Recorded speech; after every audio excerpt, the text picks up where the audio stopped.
Known for his academic and commitment to public service, Yadav's political instincts emerged early. As a student, he was active in the Akhil Bharati Vidyarthi Parishad tree, overseeing reforms and initiatives in the state's academic life. A governance agenda that balances development with cultural heritage as rooted in grassroots accessibility and तो मैं सबसे पहले तो ये समझना चाहता हूँ क्या ऐसा खास है इस इंडस्ट्रियल पॉलिसी में और किस कारण से ये संभव हो पाया। यशस्वी गृह मंत्री ने जो बिल्कुल सही कहा, जो बहुत पहले हो जाना चाहिए था, दुर्भाग्य से अब कितनी छोटी छोटी बातें हैं जिसके बारे में हम सबको आज अपने बदलते दौर में उस निर्णय से तुरंत इफेक्ट दिख रहा। 10-11 साल की अवधि माननीय प्रधानमंत्री जी की है, लेकिन 10-11 साल में हम एक हर सेक्टर में महसूस कर रहे हैं कि हमारे यहाँ किस बात की कमी थी। वो सब कुछ तो है जिसकी आधार पर देश और प्रदेश आगे बढ़ सकता है। हमने भी कमोबेश उसी तरह से सोचा कि जब स्किल हमारे पास है उसको अपने ढंग से खपाने का मार्केट चाहिए। हमारे पास परमात्मा के सब संसाधन है, सब व्यवस्था है। यहाँ प्राकृतिक रूप से परमात्मा का आशीर्वाद अपने प्रदेश पे है और इसीलिए इंडस्ट्रियल बेल्ट में जैसे मैं आया तो मुझे इस बात की प्रसन्नता है कि एग्रीकल्चर साइड में भी अब नर्मदा वैली, नर्मदा माता कब से प्रवाहित हो रही थी और ये निमाड़ पूरा हमारा एकदम ड्राई इलाका था। मालवा में भी इतनी सारी नदियां, पार्वती, काली सिंध, चंबल, का पूरा लाभ, लेकिन यही इसी पुराने समय में ये विधानसभा हुआ करती। हमने कहा भाई छिपरा जी में अगर नर्मदा जी का पानी मिल जाए तो ये हमारा कुंभ भी अच्छा हो जाएगा, पूरा क्षेत्र पानी के कारण से ठीक हो जाएगा, सिंचाई का रकबा बढ़ जाएगा। मालवा वैसे भी कैसी खेती किसानी के लिए बढ़िया है, बाद में इससे इंडस्ट्री को लाभ मिलेगा, लेकिन नहीं संभव नहीं है, ये हो ही नहीं सकता। इंदौर अगर आप अंदाज लगा लो, नर्मदा जी नहीं आती थी। इंदौर आज हमारे प्रदेश का सबसे तेज गति से बढ़ने वाला शहर इंदौर है। अगर सरकार एक विभाग इंडस्ट्री लगाने के लीज पे जमीन देता है किसी उद्योगपति को और वो टेक्नोलॉजी पुरानी हो जाती है, मान लो कोई कारण से इंडस्ट्री बंद कर रहा है, तो वेलफेयर की और बाकी चीजों की चिंता सरकार केवल 2 विभागों के लिए, लेकिन कलेक्टर शपथ पत्र देके कहते थे हमने कोई इंडस्ट्री नहीं लगी, इंडस्ट्री उद्योगपति में लगी। हमारी सरकार बनने के बाद हमारे अधिकारियों के साथ हमने न केवल प्रदेश के छोटे छोटे स्थान पर बल्कि देश के अंदर बड़े बड़े नगर में जाकर के और देश के बाहर जाकर भी ये प्लेटफॉर्म पकड़ा और ये संवाद करके विश्वास बनाया कि आइए आप हमसे जुड़िए, हम वो सब कुछ देने को तैयार है जिसकी आपको दरकार है। हमको उद्योग की दरकार है, आपको काम की दरकार है। हम दोनों मिलकर के इस प्रदेश को आपके अपनी क्षमता के आधार पर व्यापार व्यवसाय का अच्छा बनाए। हमने तो कहा कि आप अगर रोजगार आधारित इंडस्ट्री लगाते हो तो पर लेबर 5,000 रुपया हम देंगे हमारी तरफ से। हम तो इस पे काम कर रहे हैं, ये हमारी सरकार की अपने रोजगार देने वाले कारखानों की तरफ। अदरवाइज वो केवल इंडस्ट्री में मशीनों आधारित काम करेगा तो जो हमको रेगुलर सब्सिडी या जो मदद करना वो करेंगे, लेकिन रोजगार आधारित और बगैर रोजगार आधारित दो जो हमने फर्क किए हैं, इसका बहुत बड़ा फर्क पड़ रहा है। इसीलिए हमारे यहाँ गारमेंट्स के लिए जो कॉटन हमारे यहाँ होता था, धागा हमारे यहाँ बने, कपड़ा बने, रेडीमेड गारमेंट्स का निर्यात हो, तो हमको ऐसी इंडस्ट्री को खड़ा करना ही पड़ेगा जिनसे रोजगार के लिए हमारे आज उसी का परिणाम आप देखें। जो हमारे काम करने का एक तरह से इसका अंतर कितना पड़ा है।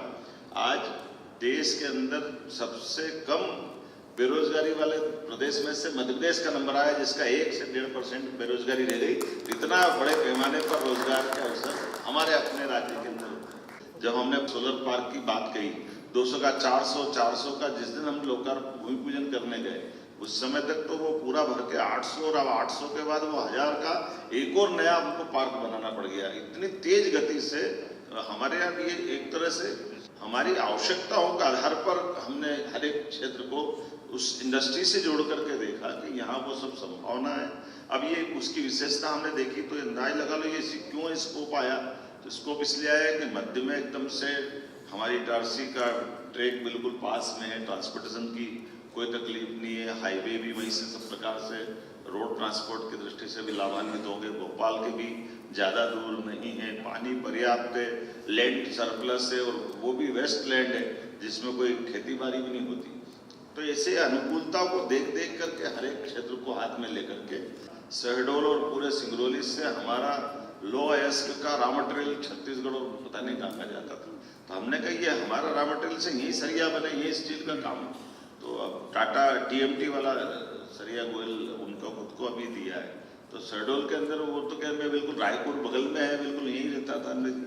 मेरे वहाँ के बाद कारखाने देश और दुनिया में लगाने जा रहे हैं। तो उनने आकर के पहली बार शहडोल इंडस्ट्री कॉन्क्लेव की और बड़ी सफलता के साथ हमारे 3000 करोड़ का निवेश अकेला एक व्यक्ति वहीं खड़ा होकर दे रहा है। तो ये कहीं दिल्ली बम्बई या दूर से नहीं आना पड़ेगा था, अगल बगल रायपुर मध्य प्रदेश में ही लोग ऐसे मिल रहे हैं, बड़े बड़े कारखाने खड़े कर रहे हैं। पूरे देश का एक मध्य प्रदेश जिसको हम कह सकते हैं कि हार्ट है, और दूसरा है कि मध्य प्रदेश में सब तरह के शिक्षा संस्थान हैं और एजुकेशन इंडस्ट्री, उनका पॉलिसी मेकिंग में रोल, उनका R&D में रोल, इसको लेकर एक बहुत बड़ी अभी NEP 2020 के बाद सारी चिंतन की प्रक्रिया चल रही है। तो आप कैसे देख रहे हैं, ये ब्रिजिंग कैसे करेंगे? एजुकेशन इंडस्ट्री या एकेडमिया इंडस्ट्री इंटरफेस, इसको आगे ले जाने के लिए कुछ योजना बनी है या अपने कंसल्टेंसी कंपनियां खड़ी रहे या एजुकेशन इंस्टीट्यूशंस इसमें कुछ ना कुछ पॉलिसी इनपुट में रोल दे, ऐसे कुछ? बिल्कुल है, हम इस तरह से विचार कर रहे हैं कि हमारे यहाँ पर अगर इंडस्ट्री खड़ी हो रही तो रोजगार पाने वाले भी यहीं से बने, वो यहीं से रोजगार पाने वालों के लिए वही जरूरत पड़ेगी जिसके बारे में आप बात कर रहे हैं। मुझे इस बात का भी संतोष है कि ये जो NEP आई, NEP के लिए यशस्वी प्रधानमंत्री 2020 में जब अनाउंस की तब मैं ही शिक्षा मंत्री था, और मुझे इस बात की बड़ी प्रसन्नता, सबसे पहले NEP लागू करने वाला कोई राज्य बना तो वो मध्य प्रदेश है, जिसने सबसे पहले इस दिशा में कदम बढ़ाया। और अभी हमने बहुत सारे नवाचार भी किए, इस दिशा में हम लगातार विचार भी कर रहे हैं। तो सरकार की प्रोग्रेस के लिए आमतौर पर लोक लुभावन नीतियों के आधार पर बजट के अवॉइड करते हुए योजनाओं पे ज्यादा गौर करते हैं। हमने इसके उलट, योजना तो चलेगी लेकिन आय भी बढ़ना चाहिए, और आय बढ़ना चाहिए तो GDP बढ़ाना चाहिए, और हमने कहा 5 साल में हमारा बजट डबल होना चाहिए। तो हमने अपने लिए और 3 साल का आगे एक तरह से प्लान करते हुए बजट पहली बार लाने की हिम्मत या नया नवाचार कोई ने किया तो हमारे राज्य ने किया। मुझे इस बात की प्रसन्नता है। आज ही आप जब इंडस्ट्री कॉन्क्लेव कर रहे हो, मैंने आज ही दिन में साइबर मिशन का हमारा एक चरण का शुभारंभ किया कि सभी प्रकार के पंजीयन कराने के लिए अब आपको अलग अलग जाने की जरूरत नहीं, घर से आप करोगे, पंजीयन ऑफिस वाला पंजीयन में बैठेगा, लोन देने वाला वहाँ बैठेगा, और ये हमारा ट्राई पार्टी पंजीयन हो जाएगा। इसमें मुख्तियारनामा हो जाएगा, पावर ऑफ अटर्नी हो जाएगी, या आपके लोन की सुविधा संबंधी सारे दस्तावेजों का बहुत सारी चीजें जो है, यहाँ तक कि अगर आप हाउसिंग बोर्ड और प्राधिकरण जैसी संस्थाओं से भूखंड खरीदते हो, दुकान मकान खरीदते हो, उसका पंजीयन भी घर बैठे हो जाएगा।